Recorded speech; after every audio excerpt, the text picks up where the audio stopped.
ഞാനിവിടെ ഉണ്ടാക്കിയിരിക്കുന്നത് നല്ല അടിപൊളിയായിട്ടുള്ള ഒരു ചട്നി റെസിപ്പിയാണ്. വേറെ ഒന്നുമല്ല, ബ്രിഞ്ചോൾ വെച്ചിട്ട് നല്ല അടിപൊളി ടേസ്റ്റിലൊരു ചട്നിയാണ് ഉണ്ടാക്കിയിരിക്കുന്നത്.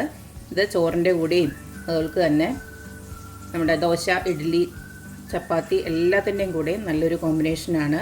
അപ്പോൾ നമുക്ക് ഈ റെസിപ്പി എങ്ങനെയാണ് ഉണ്ടാക്കുന്നതെന്ന് നോക്കിയിട്ട് വരാം. നമ്മുടെ ടേസ്റ്റി ആയിട്ടുള്ള ബ്രിഞ്ചോൾ ചട്നിക്ക് വേണ്ടിയിട്ട് ഞാൻ ഒരു വലിയ ബ്രിഞ്ചോൾ ഇതുപോലെ കട്ട് ചെയ്ത് കുറച്ച് വെള്ളത്തിനകത്തോട്ട് ഇട്ട് വെച്ചിട്ടുണ്ട്.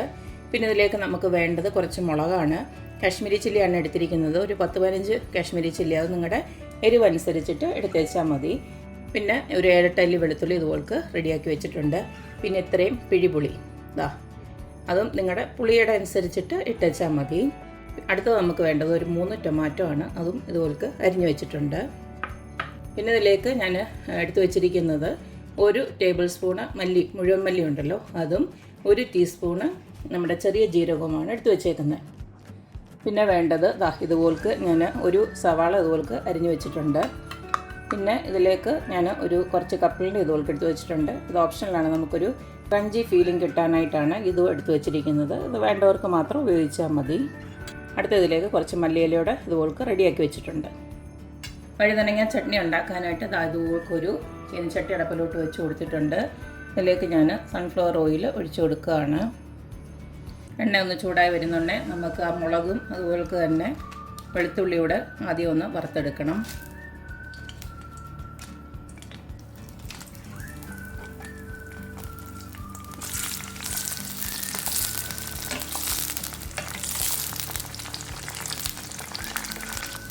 മുളകും വെളുത്തുള്ളിയും എല്ലാം ഇതുപോലെ നന്നായിട്ടൊന്ന് ഫ്രൈ ആയി വരുന്നുണ്ടെങ്കിൽ നമുക്ക് ഇതിൽ നിന്ന് കോരി മാറ്റാം.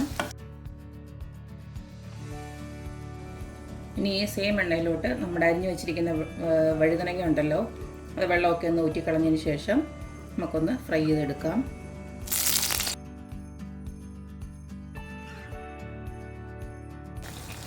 ഈ ഫ്രൈ ചെയ്യുന്നതിനോടൊപ്പം തന്നെ നമുക്ക് കുറച്ച് ഉപ്പൂടെ ഇട്ട് കൊടുക്കാം.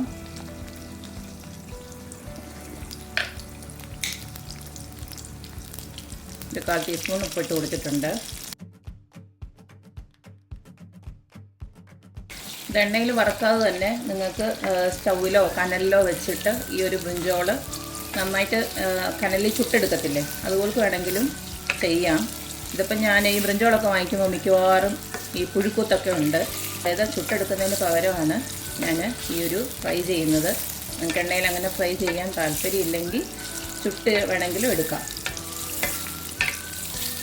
അപ്പോൾ ഈ ഒരു രീതിയിൽ ഫ്രൈ ആയി വന്നിട്ടുണ്ട്. നന്നായിട്ടൊന്ന് ഫ്രൈ ചെയ്തെടുക്കണം, എന്നാലോട്ട് കരിഞ്ഞു പോകാനും പാടില്ല. അപ്പോൾ നല്ല ഫ്രൈ ആയി ഇവിടെ വന്നിട്ടുണ്ട്. ഇനി നമുക്കിതിനെ അങ്ങ് കോരി മാറ്റാം.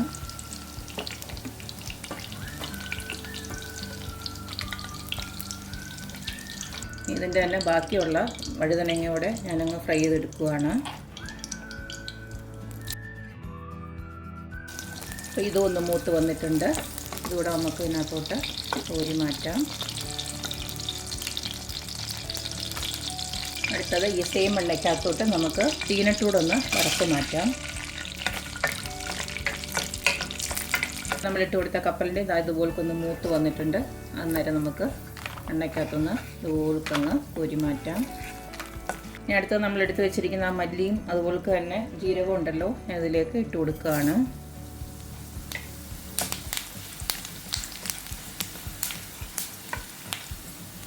അതൊന്ന് മൂത്ത് വരുന്നുണ്ടെങ്കിൽ നമ്മൾ അരിഞ്ഞു വെച്ചിരിക്കുന്ന സവാളയുടെ പകുതി ഒന്ന് ഇട്ട് കൊടുക്കാം.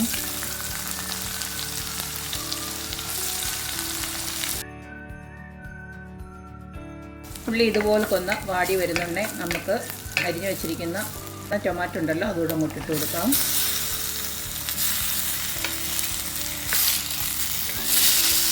ഇനി ടൊമാറ്റോ ഒന്ന് നന്നായിട്ട് വെന്ത് വരണം.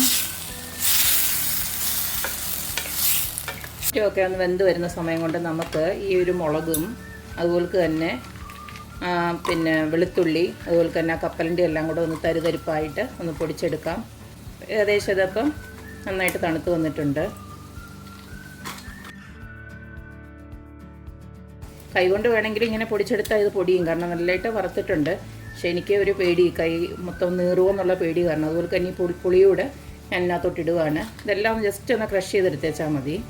കപ്പലണ്ടിയും അതുപോലെ തന്നെ വെളുത്തുള്ളിയൂടെ ഇട്ട് കൊടുക്കുകയാണ്. അത് ഇത്രയൊന്ന് അടിച്ചെടുക്കാം, അല്ലെങ്കിൽ ഇത് ചിലപ്പം ശരിക്കും പൊടിഞ്ഞു വരത്തില്ല. ഇപ്പോൾ ഇത്രയൊന്ന് അടിച്ചെടുത്തിട്ട് വരട്ടെ. ഇതുപോൽക്കൊന്ന് ചതച്ചെടുത്തിട്ടുണ്ട്, ബാക്കി ഇവിടെ ഇട്ട് കൊടുക്കട്ടെ. അപ്പോൾ ദാ ഈ ഒരു രീതിയിൽ ഞാനൊന്ന് ചതച്ചെടുത്തിട്ടുണ്ട്. ഇത് നമുക്ക് ഒരു പാത്രത്തിലോട്ടൊന്ന് മാറ്റി വെക്കാം. ഇനി ഈ സെയിം മിക്സിയുടെ ജാറിലോട്ട് നമുക്ക് ഈ ഒരു വഴുതനങ്ങയും ജസ്റ്റ് ഒന്ന് അടിച്ചിങ്ങെടുക്കാം.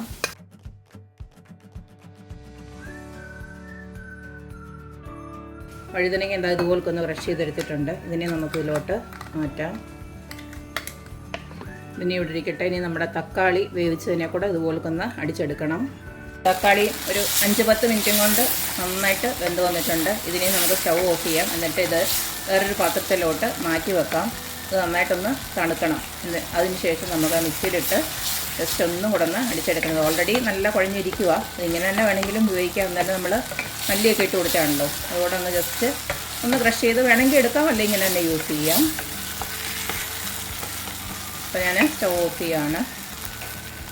നമ്മൾ വഴറ്റി വെച്ച ആ ഒരു തക്കാളിയും ഒക്കെ നല്ലതായിട്ട് തണുത്ത് വന്നിട്ടുണ്ട്. ഇതുകൂടെ നമുക്ക് ജസ്റ്റ് ഒന്ന് ക്രഷ് ചെയ്തിങ്ങ് എടുക്കാം.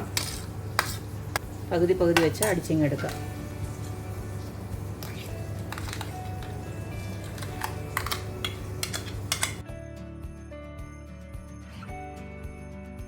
ഇതിപ്പോൾ എല്ലാം ഞാൻ ഈ ഒരു ബൗളിലോട്ട് റെഡിയാക്കി ഇങ്ങനെ വെച്ചിട്ടുണ്ട്. ഇനി ഇതൊന്ന് നമുക്കെല്ലാം കൂടെ ചേർത്തൊന്ന് മിക്സ് ചെയ്യാം. കുറച്ച് ഉപ്പ് കൂടെ ഇട്ട് കൊടുക്കുകയാണ്. ഉപ്പ് ഇത്തിരി ഒരു കുറവുണ്ട്, ഒരു 1/4 ടീസ്പൂണോട്ട് ഇട്ട് കൊടുക്കുകയാണ്. ഇനി ഇതിലേക്ക് നമ്മൾ ഈ അരിഞ്ഞ് വെച്ചിരിക്കുന്ന ഉള്ളി ഉണ്ടല്ലോ, അത് ജസ്റ്റ് ഇങ്ങനെ ഒന്ന് ഇട്ട് കൊടുക്കുക. അതുപോലെ തന്നെ നമ്മൾ അരിഞ്ഞ് വെച്ചിരിക്കുന്ന മല്ലിയിലയും ഒന്നുകൂടെ മിക്സ് ചെയ്യുക. ഇത്രയേ ഉള്ളൂ. നമ്മുടെ അടിപൊളിയായിട്ടുള്ള വഴുതനങ്ങ ചട്നി ഇവിടെ റെഡി ആയിട്ടുണ്ട്. ഇത് ചപ്പാത്തിയുടെ കൂടെയും ദോശയുടെ കൂടെ ഇഡ്ഡലിയുടെ കൂടെ ഒക്കെ നല്ല അടിപൊളി ഒരു കോമ്പിനേഷനാണ്. അപ്പോൾ എല്ലാവരും ഇതുപോലെ ഒന്ന് ഉണ്ടാക്കി നോക്കുക. ജസ്റ്റ് ഒരു ഫ്രൈ ചെയ്തെടുക്കുന്നതിൻ്റെ താമസം മാത്രമേ ഉള്ളൂ. നല്ല അടിപൊളി ടേസ്റ്റിൽ ഒരു വെറൈറ്റി ചട്നി ഇവിടെ റെഡി ആയിട്ടുണ്ട്. എല്ലാവരും ഇതുപോലെ ഒന്ന് ഉണ്ടാക്കി നോക്കുക, അഭിപ്രായങ്ങൾ അറിയിക്കുക. അപ്പോൾ എപ്പോഴും പറയുന്ന പോലെ തന്നെ എൻ്റെ റെസിപ്പീസ് ഇഷ്ടമുള്ള എല്ലാവരും please like, share and subscribe. അപ്പോൾ ഇനി ഒരു അടിപൊളി വീഡിയോ ആയിട്ട് വരുന്നവരേക്കും ബൈ.